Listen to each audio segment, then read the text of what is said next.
da muchísimo gusto darle la bienvenida al periodista Jorge Cepeda Patterson. Gracias por estar con nosotros, Jorge. Gracias. Gracias a ustedes por recibirme. Gracias. Al contrario. Bueno, Jorge, pues esta es la tercera vez que realizan el ejercicio de los suspirantes ante un panorama, pues, digamos, no está tan determinado quiénes serán los candidatos en algunos partidos, en otros sí. ¿Cómo elegir a esos que suspiran por la silla presidencial para el 2018? Bueno, ese es en efecto un enorme reto porque en esta ocasión la baraja está muy abierta y se convierte casi en un acto de pitonizo resolver quién puede estar en esas listas finales, ¿no? Particularmente en el PRI, que está demasiado amplia y flaca la caballada, como se dice. Hace 6 años sabíamos perfectamente que Enrique Peña Nieto iba a ser el candidato del PRI, mucho antes de que el partido tuviera que decidir. En cambio, ahora son como 8 o 10 precandidatos priistas, justamente porque no hay un gallo destacado, ¿no? Y entonces eso hace que el corazoncito de todos ellos palpite de sus posibilidades, ¿no? Pero sí, se convierte en un ejercicio de adivinación, entender quiénes son. Lo tenemos que definir además mucho antes, porque detrás de cada uno de estos perfiles que aquí presentamos en el libro, hay meses de investigación para saber vida, obra, infamias y hazañas de cada uno de ellos, lo cual implica un trabajo, en efecto, muy desmenuzado, ¿no? Claro. Jorge, importante esto que señalas, porque se trata de un ejercicio periodístico de investigación. ¿Cómo separar también estos tintes partidistas que muchas veces pueden tener estos perfiles a los candidatos, sobre todo a la presidencia de la República? No es la primera vez que coordinas un trabajo así. ¿Cómo se hace técnicamente esta investigación para tener un resultado, pues una investigación propiamente? Sí, tiene que ser muy cuidadoso porque justamente lo que intentamos es escapar al marketing que va a convertir a estos personajes en productos, al marketing de adjetivos para glorificarlos o para satanizarlos. Lo que queremos nosotros, lo que quisimos nosotros es hacer investigación, realmente adentrarnos en la radiografía de quiénes son de carne y hueso, cómo fueron en la escuela, en la familia, como jefes de oficina, sus fracasos, sus éxitos, qué dicen de ellos sus amigos y sus enemigos, etcétera, etcétera. La clave aquí está en una especie de guión metodológico que deben cubrir cada uno de los perfiles y, más importante aún, escoger bien a los colegas profesionales, a los periodistas que van a investigar a cada uno de estos suspirantes, ¿no? Entonces la lista es de lujo: Ricardo Rafael, Salvador Camarena, Páez, Maite Azuela, Sandra Lorenzano, Rita Varela, Humberto Paget, etcétera. Cada uno escogido en función de su conocimiento, de su acercamiento con el tema que tenía que investigar, ¿no? Jorge, ¿por qué ante un proceso que se antoja muy disputado, es importante que yo como ciudadano de a pie conozca quiénes son aquellas personas que seguramente en un año me estarán pidiendo Absolutamente, el voto? claro. ¿Cuál es la importancia? Porque mira, al final es casi la única intervención que tenemos los ciudadanos de a pie en la política en este momento. Uno vota y después, durante 3 años o 6 años, nos es enajenado el poder y ellos se ocupan de eso, ¿no? Entonces, otra vez, a los 6 años es el único momento en el que hay en verdad una intervención nuestra, ¿no? Ahora, ¿por qué es importante un libro como este? Y por eso lo seguimos haciendo cada 6 años. Porque es terrible el hecho de que votemos por desconocidos, por máscaras. Van a ser rostros conocidos hasta la saciedad porque van a estar en todas las paredes públicas de este país, pero no sabemos qué hay detrás de esa máscara. Y luego tenemos que votar por uno de ellos en función de estas campañas de marketing y descubrir quiénes son una vez que están gobernando, ¿no? Entonces, la idea de estos perfiles es que el lector, una vez que ha revisado el libro, el momento en que ejerza su voto, sabe cabalmente por quién está votando y no se va a dejar sorprender con lo que luego suceda, ¿no? Claro, un ejercicio que bien han realizado ustedes en 2006, 2012 y ahora en 2018. Conocer de carne y hueso a aquellos que nos van a pedir el voto, porque déjenme les digo, aquí van a poder conocer desde cómo le decían a Andrés Manuel López Obrador, por ejemplo, en Tepetitán, ¿no? De El Molino, Elia, que empezó del Molino y terminó en lo que ahora conocemos como el Peje. El peje. Desde sus estudios, a qué se han dedicado, pero incluso también en su actividad en redes sociales, que pues actualmente es una actividad determinante y que va a determinar incluso mucho las elecciones en este año. Jorge, también pues hablando de pues descubrir quiénes son, a ti te toca o tú realizas este perfil y tomando en cuenta esta diversificación de los personajes que ahora buscan la presidencia, hay un personaje que pues lo tenemos en la mira desde hace tres sexenios, Andrés Manuel López Obrador, y tú haces este análisis de este perfil. ¿Qué tipo de suspirante es hoy, 2017, Andrés Manuel López Obrador? Bueno, es un personaje que ha venido cambiando, sin duda.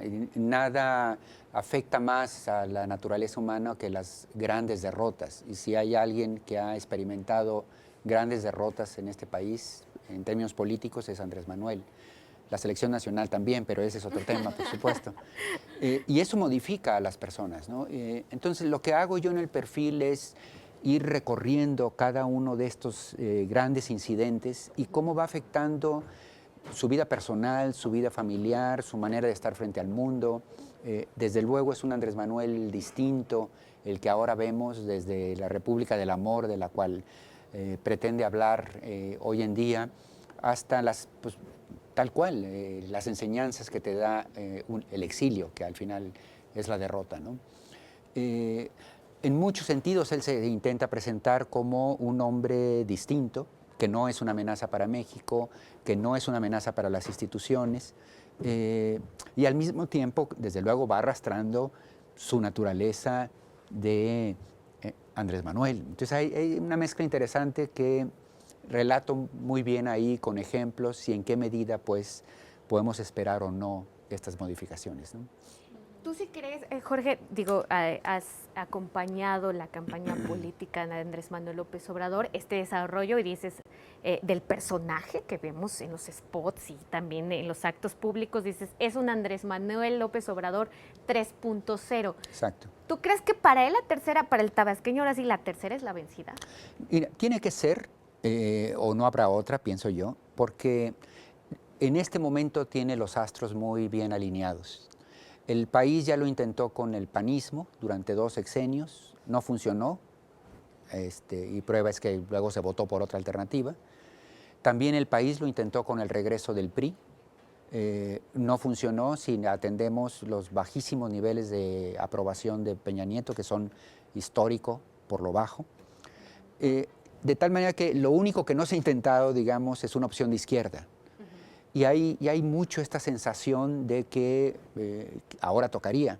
Las elecciones del Estado de México que vivimos hace un mes demuestran que la izquierda obtuvo el 50% de los votos. Es decir, parecería que hay esta sensación de que ya toca la siguiente alternativa, ¿no? Y en efecto Andrés Manuel pues encabeza estas opciones. El triunfo mismo de Trump y tener ahí al matón de barrio en la Casa Blanca hace pensar que se necesita un político experimentado, maduro, etcétera, etcétera, ¿no?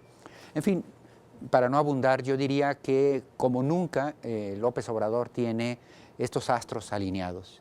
La gran pregunta es si, porque ya ha estado aquí antes, de alguna forma, lo estuvo en el 2006, con mucha ventaja en las intenciones de voto, si sus enemigos podrán neutralizarlo una vez más, si él mismo no se pegará un balazo en el pie, que es tan proclive, pero desde luego es el enemigo a vencer por todos los demás candidatos, ¿no? Claro. Jorge, tenemos que hacer una pequeña pausa, ¿nos Claro. permites 3 minutitos?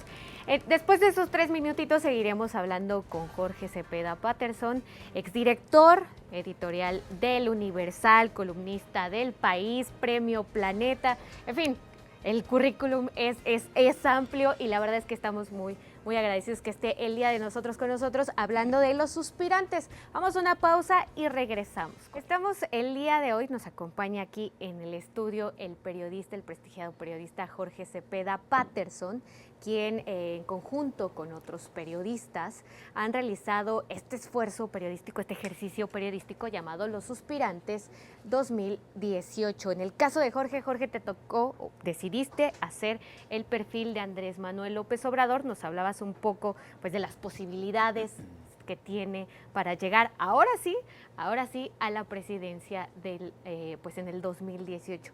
Jorge, tú que has estado tan de cerca con Andrés Manuel, que te fuiste a Tepetitlán para conocer dónde nació, en Macuspana, luego Villahermosa, incluso hasta en el libro narras un poco pues del exilio que realiza en el hotel de sus padres constantemente. Tú que has estado siguiendo a Andrés Manuel López Obrador durante todos estos años, ¿crees en aquello que se dice que el peor enemigo de Andrés Manuel es Andrés Manuel López Obrador?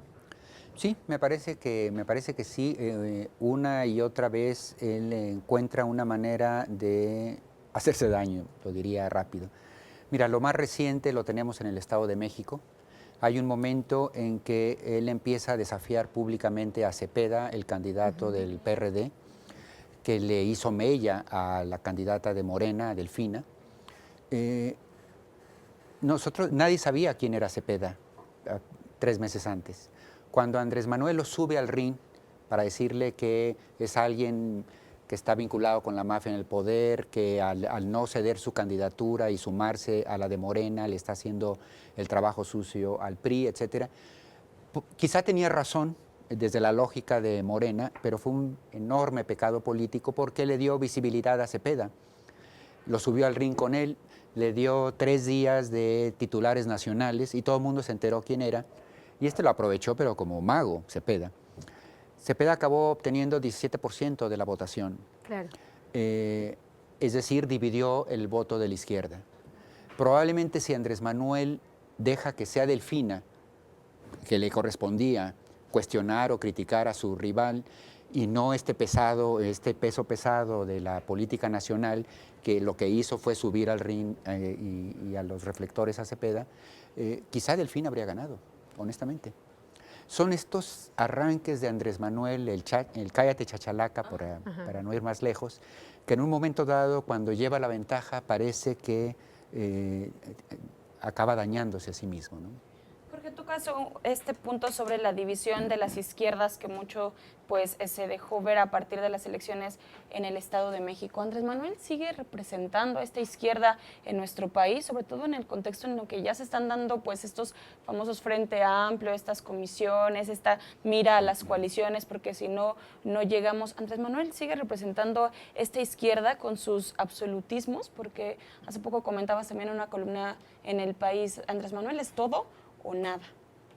Sí, hay momentos cuando él plantea esto que uno no sabe si desesperarse o admirarse de su confianza en sí mismo. Está clarísimo que con una alianza con el PRD ganaría la presidencia y con márgenes enormes. Lo que acaba de suceder en el PRD lo confirma. La suma de Morena más PRD obtuvo el 50% de los votos en el mero bastión del PRI en este país, que es el Estado de México. Evidentemente en las presidenciales se repetiría o se acercarían a estas cifras. Ya la tendría prácticamente asegurada Andrés Manuel. Y no obstante, dice, con el PRD ni a la esquina. Si voy a ganar en mis términos. Y esto en política se usa muy poco. Es decir, ahí es donde yo digo que los niveles de confianza que tiene Andrés Manuel en sí mismo son impresionantes y ahí no sabe si criticarlo o admirarlos. Punto.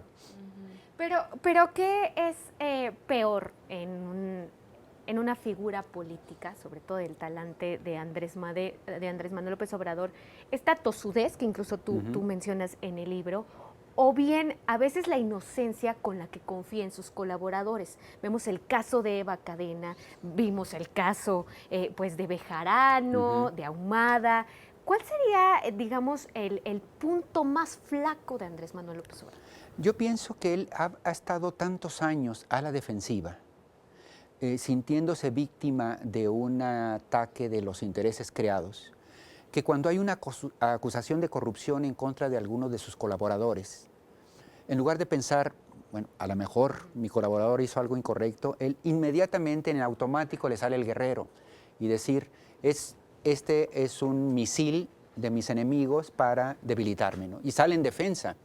Luego, 3 días después, se comprueba que en realidad había algo de fondo, se comprobó con Bejarano, se comprobó en Veracruz, y claro, queda mal parado el candidato. Yo honestamente creo que Andrés Manuel es un tipo austero, sobre todo comparado con la clase política y el hecho de que hacen del patrimonio un botín, que es un tipo honesto, pero que en efecto le falta sensibilidad para reconocer en aquellos casos en donde en sus propias filas hay actos de corrupción, ¿no? Claro. Jorge, ¿qué reacciones ha tenido los suspirantes 2018 desde que apenas lo presentaste hace unos días? Pues, ¿qué han opinado pues, los políticos, los que están aquí? Bueno, la reacción primero en la calle es buenísima, es uno de los libros más vendidos en este momento en México, justamente porque suelta mucha tinta sobre qué son las vidas de estos personajes. Y además, bueno, no hemos mencionado a los demás, pero no tienen desperdicio muchos de los que están ahí, las anécdotas que se cuentan, etcétera. Entre la clase política a nadie le gusta. Todo mundo, y eso es algo casi de la condición humana, se considera mejor que las opiniones que los demás tienen sobre uno mismo, ¿no? Entonces, claro, leen su perfil y dicen, oye, yo soy mejor que esto, ¿por qué no? ¿Sí te ha tocado que Pero directamente te diga pero por alguno de supuesto, ellos? Ajá. los 2 anteriores libros, incluso en la presentación pública de los libros, participaron los suspirantes, ¿no? En el 2006, con Felipe Calderón mismo. Entonces fue a hablar ahí sobre el perfil que presentábamos de él y decía, bueno, es correcto, donde dan cuenta de mis aciertos, pero como que los negritos en el arroz. Entonces, y todos somos así, en el fondo. Entonces, literalmente a nadie le gusta. Pero bueno, como sabemos los periodistas, si lo que uno produce le gusta a los políticos, quiere decir que algo está haciendo uno mal en algún momento, ¿no? Claro, si reclaman es que algo bien Algo hiciste bien, exhibiste algo, diste cuenta de un vicio, de una infamia, qué sé yo, ¿no? Claro. Jorge, no queremos irnos sin antes preguntarte, pues están muy bien definidos los candidatos, o más o menos definidos, de Morena, del PRD, del PAN, ya hay visos, pero del PRI, realmente yo creo que sí, ahí en la redacción se tuvieron que jalar los pelos para definir exactamente a quién hacerle el perfil. ¿Tú crees desde tu ojo crítico que en el caso del revolucionario institucional la caballada está flaca o digamos que el gobierno del presidente se está esperando para ver cómo llega el panorama electoral de 2018 y entonces sí decidir quién va? No, yo creo lo primero, que la caballada está muy flaca y tiene que ver con el hecho del desgaste que produce gobernar. Uno a uno han ido tratando de sacar secretarios para darles visibilidad, para placearlos. Lo han hecho con Aurelio Nuño, que lo pusieron en la Secretaría de Educación Pública para darle, se les cayó con la reforma educativa que se hizo en Grudo. Lo hicieron con Mid, que lo llevaron a la Sede Sol, justamente con ese propósito. Al final ya en Hacienda se ha ido desinflando o se le ve más bien para otras, para el Banco de México, etcétera. Osorio sigue, pero claro, el tema de la inseguridad pública en este país lo compromete al ser él el secretario de Gobernación y responsable del tema. Narro lo llevaron a la Secretaría de Salud para ver si que no parece priista, en un momento dado, eso que se ha convertido en una enorme virtud para el PRI, alguien que no lo parezca, puede ser el candidato, el caballo negro, digamos. Hay gobernadores. Entonces sí lo tiene complicado el PRI porque una y otra vez ha colocado a alguien en la palestra para darle reflectores y se les cae, ¿no? Entonces no lo tiene absolutamente claro quién podría tomar esa batuta por el lado del PRI, ¿no? Claro. Bueno, Jorge, pues muchísimas gracias por estar el día aquí con nosotros en la segunda emisión de La Ciudad del Mundo. ¿Ya disponible en cualquier librería Los Sí. Suspirantes 2018? Absolutamente. Muy bien. Ahí los Muchísimas esperamos. gracias, Jorge. Pues vamos a estar al pendiente de todo trabajo periodístico, el trabajo también, por supuesto. Les recordamos, en este libro pueden encontrar pues las plumas de Alejandro Páez Varela. Él es director de contenidos de sinembargo.mx. Rita Varela también la pueden leer en sinembargo.mx. De otras plumas como Ricardo Rafael, Sandra Lorenzano. En verdad, Camarena, Salvador Humberto Camarena. Pachet, En fin, Maite Azuela. pues la verdad es un ejercicio periodístico que vale en verdad la pena, y sobre todo porque desnudaron a los suspirantes a la silla presidencial para el 2018, Jorge. Muchísimas gracias. Gracias a ustedes.